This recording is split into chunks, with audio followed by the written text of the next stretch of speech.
지구로 날아오는 이상한 운석이 있습니다. 그리고 음주운전을 즐기는 한 남자. 남자는 갑자기 차를 세워 노상방뇨를 하기 시작합니다. 시원하게 볼일을 보던 중 근처로 떨어지는 운석을 보게 되고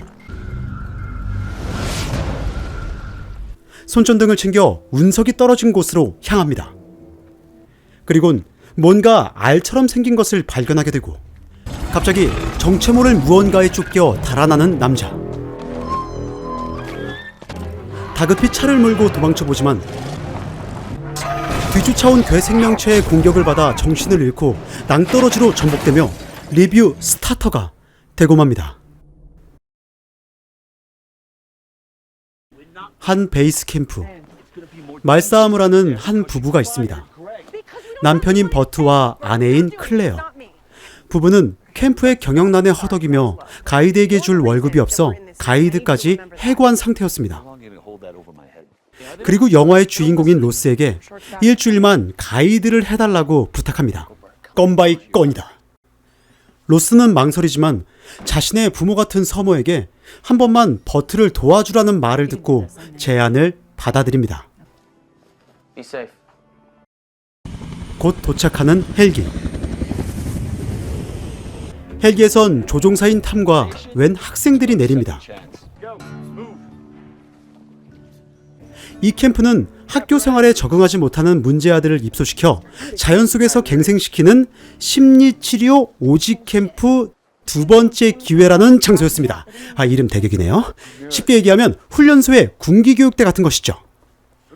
학생들은 부모님의 동의하에 이곳으로 강제로 보내지게 된 것이었기 때문에 자신들의 처지를 쉽게 받아들이지 않았습니다.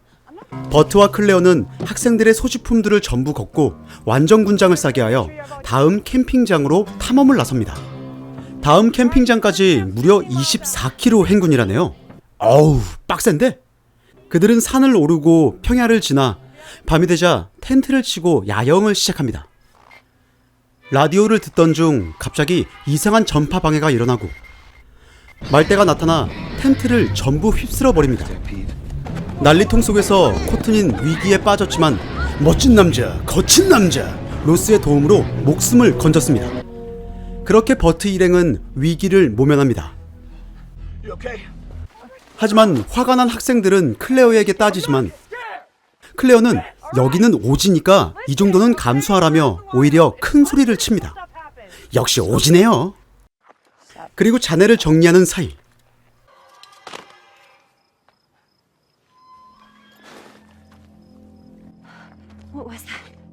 어디선가 괴성이 들려옵니다.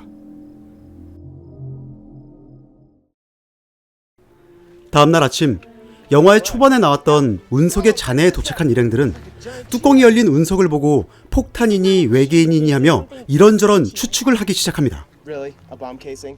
그리고 그때 근처에 전복되었던 트럭을 발견한 버트는 트럭 안에서 사람의 시체를 보게 되고 캠핑을 중지시키고 베이스 캠프로 돌아가려고 하지만 클레어는 돈이 없는 자신들의 처지를 호소하며 학생들에게는 비밀로 캠핑을 계속하자고 합니다. 그놈의 돈이 문제야. 그리고 그날 밤 야영을 준비하는 일행들. 트래퍼는 갑자기 응가가 마렵다며 혼자 캠프에서 이탈합니다. 하지만 혼잔 위험하다고 버트가 따라오고 트래퍼가 바지를 내리는 사이 안녕, 나는 괴물이라고 해. 갑자기 괴물이 등장하고 버트는 위기의 상황에 놓입니다. 그리고 현장에 로스가 도착했지만 버트는 이미 괴물의 공격을 받고 사망한 상태였습니다. 버트의 죽음을 슬퍼할 틈도 없이 상남자 로스는 근처에 보급품을 가져다 놓은 동굴이 있다며 오늘은 거기서 묵고 내일 베이스 캠프로 돌아가자고 얘기합니다. 힘겹게 동굴에 도착한 일행들은 일단 안심하고 무전을 날려보지만 무전기는 먹통이었습니다. 그리고 동굴 안에서 무언가 점액으로 보이는 걸 발견하게 되고 여기 우리 집이야. 하필이면 괴물의 베이스 캠프로 들어오고 말았네요. 다급히 동굴을 빠져나가는 로스 일행. 하지만 웨스가 넘어지고 웨스가 괴물의 밥이 되는 사이 나머지 일행들은 무사히 밖으로 빠져나갑니다. 휴, 살았어. 트래퍼는 괴물을 죽이자고 얘기하지만 현실적인 로스는 그건 불가능하다고 얘기합니다. 노! 그리고 다음날 다시 베이스 캠프로 되돌아가려는 일행. 루이스와 코트니는 괴물이 정전기를 발산시키고 전파 방해를 일으킨다고 말합니다. 똑똑한데? 그렇게 운석의 잔해에 다시 도착한 일행들은 이 운석이 외계에서 온 괴물이 아니라는 것을 직감하게 됩니다. 그리고 근처를 돌아보던 로스는 사고를 당한 트럭을 발견하게 되고 클레어와 버트가 사고를 모른 척하고 자신들을 이런 상황으로 몰고 갔다며 클레어 부부를 원망합니다. 클레어 역시 돈에 눈이 멀어서 그랬다고 순순히 인정합니다. 그리고 일어나는 전파방해. 드디어 베이스 캠프에 도착한 일행들은 안전을 확인하고 한숨 돌려보지만 클레어는 헬기가 내일 아침 8시에 오니 그때까지 버텨야 한다고 말합니다. 그 순간 휴대폰에 전파방해가 일어나고 괴물이 등장합니다. 나야! 괴물에게 샷건을 날려보지만 기계로 만들어진 탓인지 끄떡도 안 하는군요. 그렇게 오두막으로 도망친 일행들. 하지만 클레어와 미카가 없어진 걸 알게 되고 둘은 화장실로 숨었지만 괴물이 주변을 맴돌며 겁을 줍니다. 여기 있는 거 다 알아. 지금이니? 문을 열고 도망치는 클레어와 미카. 둘은 오두막으로 도망치지만 트래퍼가 문을 열어주지 않고 빠세! 트래퍼를 기절시킨 로스가 문을 열어주지만 클레어는 문에 끼게 되고 얌! 로스는 클레어를 구해내지만 이미 괴물의 공격을 받은 클레어는 로스에게 아이들을 꼭 살리라는 유언을 남기고 사망하게 됩니다. 클레어를 잃은 로스는 트래퍼를 탓하며 총으로 위협하지만 트래퍼는 괴물에게 죽느니 차라리 총에 맞아 죽겠다고 그냥 쏴달라고 합니다. 여기서 쐈어야 합니다.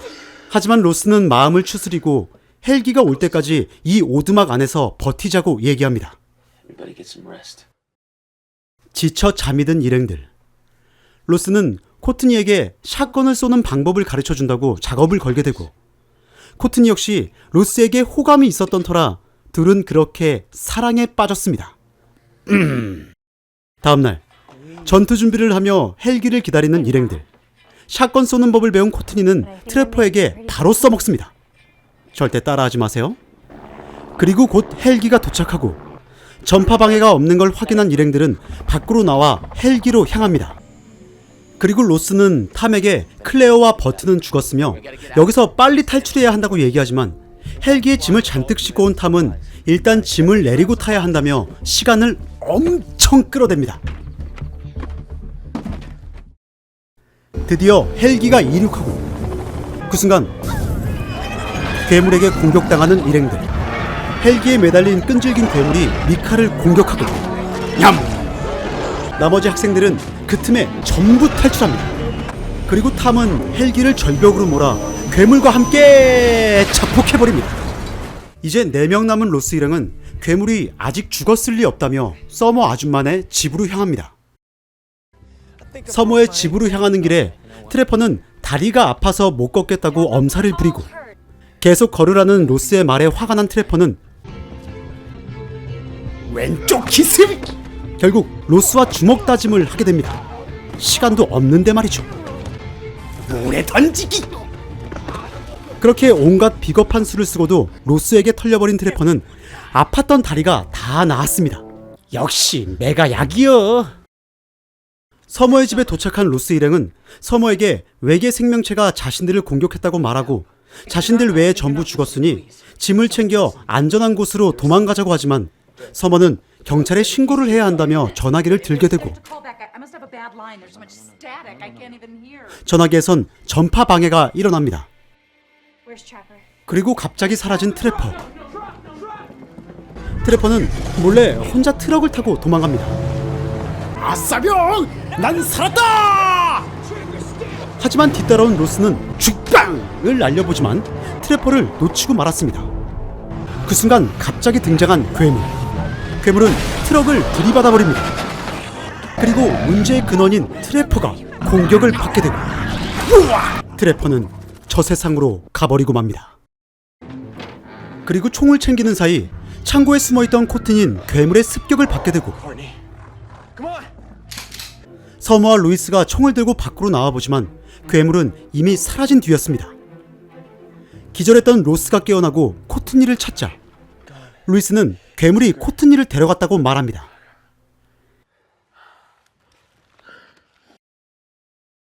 이제 코튼이를 구하러 가려는 로스는 만반의 준비를 시작합니다.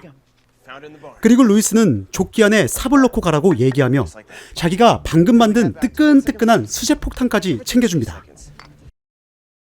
그렇게 로스는 바이크를 타고 괴물의 베이스 캠프였던 동굴로 향합니다. 동굴 안을 수색하던 로스는 코튼이를 발견하지만 코튼이는 새끼 괴물에게 둘러싸여 있었고 빵! 새끼 괴물을 처리한 로스는 코튼이를 데리고 밖으로 향하고 루이스가 만들어준 폭탄을 터뜨린 후 바이크를 타고 괴물의 추격을 피해 코튼이를 구해냅니다.